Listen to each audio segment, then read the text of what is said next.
ये तो हम जान ही चुके हैं कि जीवात्मा जगत में 7 लोक हैं।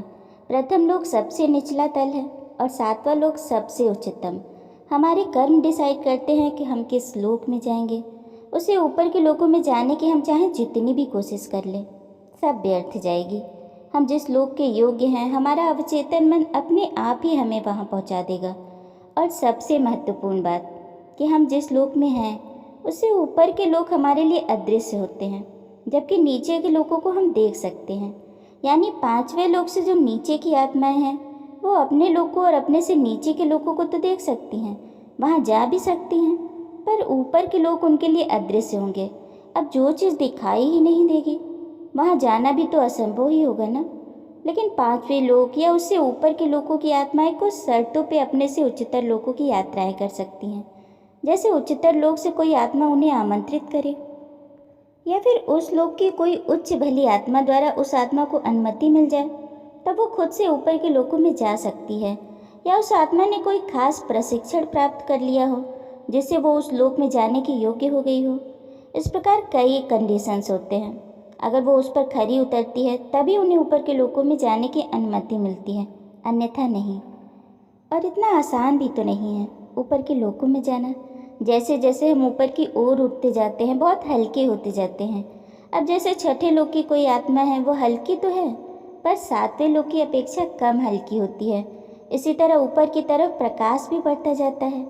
6ठे लोक की अपेक्षा 7वां लोक सबसे ज़्यादा चमकीली रोशनी से भरा होता है। 6ठे लोक की आत्मा इतने प्रकाश, इतने हल्केपन की आदी नहीं होती। उसे असुविधा हो सकती है, आंखें चौंधिया सकती हैं। अत्यधिक हल्केपन के कारण उसमें घुटन भी हो सकती है। इन सब से बचने के लिए एक विशेष प्रकार का सुरक्षा आवरण होता है जिसे अंगरखा कहते हैं। वो उन्हें पहनना ज़रूरी होता है। यह अंगरखा उन्हें उस वातावरण से सुरक्षित करता है। इसलिए जो आत्मा अपने लोक से दूसरे लोक में जाती है उसके लिए ये अंगरखा पहनना बहुत ज़रूरी होता है। वो इसके बिना दूसरे लोक में प्रवेश नहीं कर सकती। और हाँ, ज़्यादा समय के लिए भी इसका उपयोग नहीं किया जा सकता। यानी ना तो आप वहाँ ज़्यादा देर रुक सकते हैं और ना ही बार बार जाने की परमिशन होती है। यानी ऊपर के लोकों में किसी आत्मा को कभी कभार और बहुत ही कम समय के लिए जाने दिया जाता है, वो भी अंगरखा के साथ। जबकि नीचे के लोकों में वो जितनी बार चाहे उतनी बार जा सकती हैं, उस लोक की आत्माओं की मदद कर सकती हैं। लेकिन इसके लिए भी उन्हें अंगरखे का इस्तेमाल करना पड़ता है, क्योंकि वहाँ की आत्माओं की बुरी तरंगें उन्हें हानि पहुँचा सकती हैं। यह अंगरखा उन्हें अदृश्य बना देता है, जिससे वो दुष्ट आत्माओं से बच सकती हैं। अच्छा, विस्पी और रतु जो कि 6ठे लोक की आत्माएं थी, कुछ देर के लिए 7वें लोक में जाने का मौका भी मिला था उन्हें, तभी तो वो 7वें लोक के बारे में थोड़ा बहुत जान पाई। नहीं तो वो कैसे बता पाती उस लोक के बारे में। हाँ, इससे ऊपर वो नहीं जा पाई, इसलिए इससे ऊपर की उन्हें कोई जानकारी नहीं थी। पहले, दूसरे और तीसरे लोक की आत्माएं अपने अपने लोकों से जल्दी नहीं निकल सकती, लेकिन जब वो सच्चे मन से पश्चाताप करती हैं तब उन्हें धरती पर अपने दुष्कर्मों का फल भोगने के लिए पुनर्जन्म दिया जाता है। उन्हें जो ये नया जीवन मिलता है उसका वो लाभ उठाती हैं और जल्द से जल्द तरक्की भी करती हैं, लेकिन इसमें सैकड़ों साल लग जाते हैं। इन सब के इतर कुछ ऐसी आत्माएं भी हैं जो पहले, दूसरे और तीसरे लोक में कभी गई ही नहीं। अब जैसा कि हम जानते हैं कि हर आत्मा अपनी आध्यात्मिक यात्रा चौथे लोक के 5वें स्तर से आरंभ करती है। अब अगर वो सच में आध्यात्मिक है तो ऊपर के लोकों में स्थान बनाती जाती है, नहीं तो नीचे गिरना निश्चित है। कुछ तेजी से उन्नति करती हैं और कुछ आत्माएं हजारों साल लगा देती हैं। उन्नति का कोई निश्चित समय या पैमाना तो होता नहीं, ये हर आत्मा के अपने हाथ में होता है कि वो कितना समय लगाएगी। अच्छा, धरती पे हमें लगता है कि ईश्वर ने हमारे साथ न्याय नहीं किया। इसकी वजह सिर्फ ये है कि हमें पता ही नहीं होता कि सही क्या है और गलत क्या है। उदाहरण के लिए विस्पी और रतु ने यहाँ पर सुरेश नाम की एक आत्मा का जिक्र किया है। सुरेश जो कि धरती पर बहुत लोकप्रिय और विख्यात था, और लोकप्रिय भी इसीलिए क्योंकि वे कई लोगों को रोजगार, भोजन, कपड़े, घर, किसी धर्मार्थ संस्थान में हजारों रुपए का चंदा दिया करते थे। अपने इन्हीं सब कामों की वजह से वे निश्चिंत थे कि मैं तो स्वर्ग ही जाऊंगा। जब धरती पर उनकी मृत्यु हुई तो बड़े भव्य समारोह के साथ उनकी अंत्येष्टि की गई। लोग भी उन्हें पुण्यात्मा मानते थे। जिस धर्मार्थ संस्थान की स्थापना उनके सहयोग से हुई थी, वहाँ पर उनकी एक मूर्ति लगाई गई। अब लोगों को लगता था कि वे सीधे स्वर्ग ही जाएंगे। और लोग ही क्यों, खुद उन्हें भी ये विश्वास था कि वो तो उच्चतम लोक में ही जाएंगे। पर हुआ क्या? ठीक इसके उलट, उन्होंने खुद को एक निम्न लोक में पाया। अब वो बहुत क्रोधित हुए और उन्होंने चिल्लाकर पूछा, कहाँ है ईश्वर का न्याय? मैंने इतने दान दिए कि धरती पे लोग मुझे पूछते थे, और यहाँ ईश्वर ने तो मुझे नर्क में रखा है। आज कहाँ गया उसका न्याय? वह सबसे बड़ा निर्दयी, अन्यायी और क्रूर है। अब बहुत सी भली आत्माओं ने उनसे आग्रह किया कि वो शांत हो जाएं और उनकी बातें सुने। उसकी इस स्थिति के पीछे क्या कारण है, ये जानने का प्रयास करें। उन्होंने उससे कहा कि वो खुद से ही सवाल करें कि दान पुण्य क्यों किया करता था, इसके पीछे उसका उद्देश्य क्या था। अब सुरेश का जवाब था, मैंने वो सब इसलिए किया ताकि मैं स्वर्ग में जा सकूं, लेकिन देखिए मैं कहाँ हूँ। अब भली आत्माओं ने उसे फिर समझाया, तुमने जो कुछ भी किया वो निस्वार्थ नहीं था, सब कुछ तुमने स्वर्ग में स्थान पाने के लिए किया। इस पर सुरेश का जवाब था, हाँ ये सच है, लेकिन क्या हमारे धर्मगुरु, पुरोहित और दार्शनिक हमसे ये नहीं कहते कि यदि हम गरीबों की मदद करें, उन्हें खाना, कपड़े, रोजगार और रहने की जगह दें, तो हमें स्वर्ग मिलेगा? ईश्वर, पुरोहितों और दार्शनिकों ने मिलकर मुझे मूर्ख बनाया है। अब उसे फिर समझाया गया, ईश्वर ने उसके साथ कोई धोखा नहीं किया है, बल्कि धोखा तो उसने खुद ही अपने साथ किया है, क्योंकि उसने जो भी पुण्य के काम किए उसमें प्रेम और उदारता नहीं थी। उसके कर्म न तो सत्कर्म थे और न ही निस्वार्थ। अब यहाँ पर ये ध्यान देने वाली बात है कि उसके कर्म न तो सत्कर्म थे और न ही निस्वार्थ, यानी उसके द्वारा किया गया कर्म न तो सही था, और उसने जो दान पुण्य का कार्य किया वो भी निस्वार्थ नहीं था, यानी दोनों ही कर्म में वो फेल हो गया। उसने वो सब अपने स्वार्थपूर्ण उद्देश्य और पाप करने के बाद ईश्वर को रिश्वत देने, स्वर्ग में जाने के उद्देश्य से किया था। उसका उद्देश्य केवल अपने पापों को छिपाना था। इस पर सुरेश ने क्रोधित होकर कहा, यह गलत है, मेरे साथ भारी अन्याय हुआ है।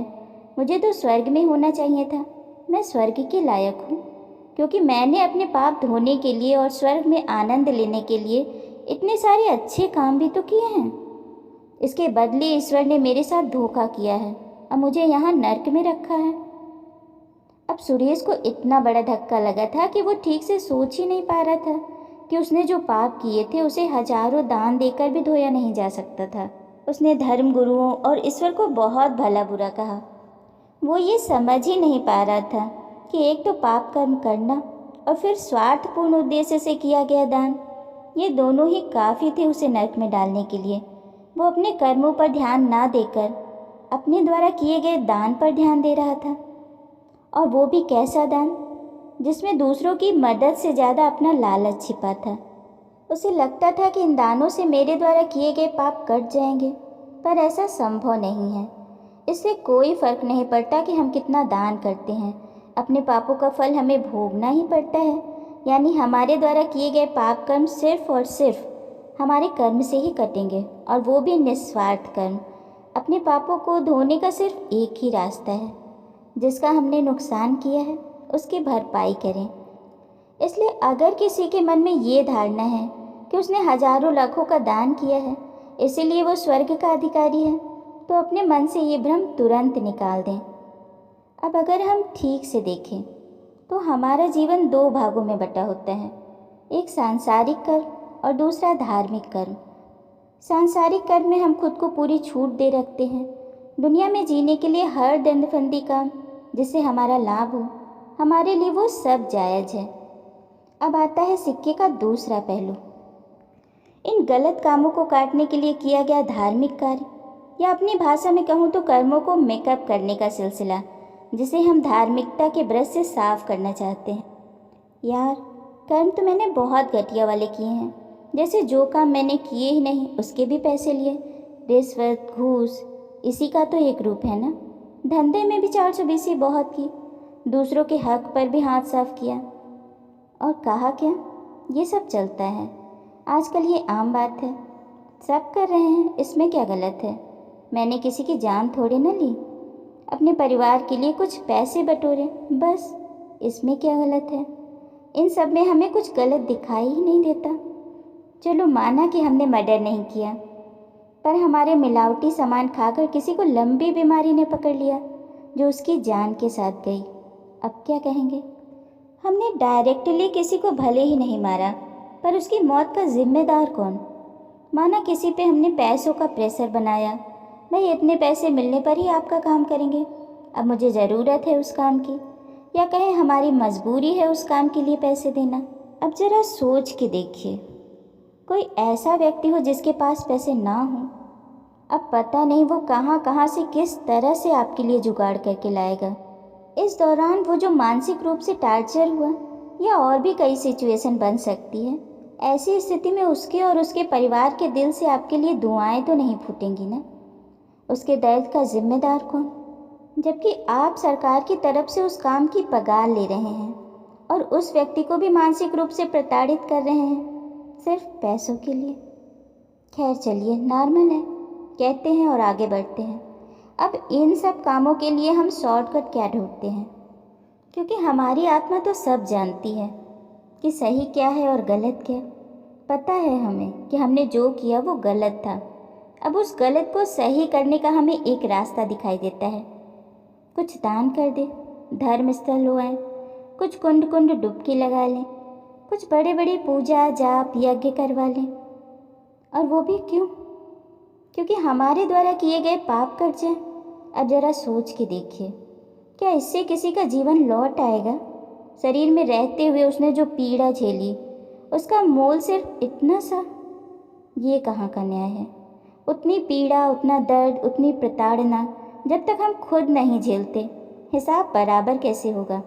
तो तैयार रहिए, जो दिया है वो पाने के लिए, और वो भी ब्याज सहित। अरे हाँ, क्योंकि प्रकृति हमें सब कुछ बढ़ाकर जो देती है, एक बीज से इतने सारे फल। तो बीज बोते समय ज़रा सोच के बोइएगा कि किसका बीज बो रहे हैं, फल मीठे हैं या कड़वाहट से भरे हैं। और इसके लिए सिर्फ हम ही जिम्मेदार हैं, कोई दूसरा नहीं, क्योंकि बीज को बोने की शक्ति तो हमारे ही पास है ना। इसीलिए धार्मिक और सांसारिक इन दोनों पार्टों में बंटना बंद कीजिए और खुद को आध्यात्मिक बनाइए। धार्मिक बनने की कोई ज़रूरत नहीं है, बस आप जहाँ भी हैं, जिस रूप में हैं, अपने काम को सही तरीके से कीजिए, ईमानदार बनिए, खुद के प्रति भी और दूसरों के प्रति भी। इससे ज़्यादा ईश्वर हमसे कुछ नहीं चाहता। आगे लोकों का संचालन किस प्रकार होता है और मनुष्य का आत्मिक स्वरूप क्या है, इसे हम अगली वीडियो में जानेंगे।